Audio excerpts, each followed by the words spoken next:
wabarakatuh. Kami dari Polsek Krung Raya, Polresta Banda Aceh menghimbau kepada masyarakat Krung Raya dalam rangka antisipasi virus corona di wilayah Krung Raya agar masyarakat, bapak-bapak, ibu-ibu, adik-adik, dan saudara sekalian, mari bersama-sama kita mencegah penyebaran virus corona dengan cara satu, mengurangi aktivitas di tempat keramaian. Dua, tidak bepergian ke tempat terjangkitnya virus corona. Tiga, masaklah makanan yang bersih dan matang sempurna.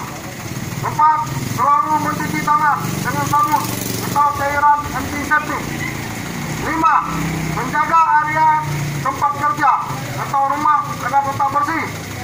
Enam, tingkatkan daya tahan tubuh dengan makan makanan yang bergizi, berbanyak buah dan sayur. 7.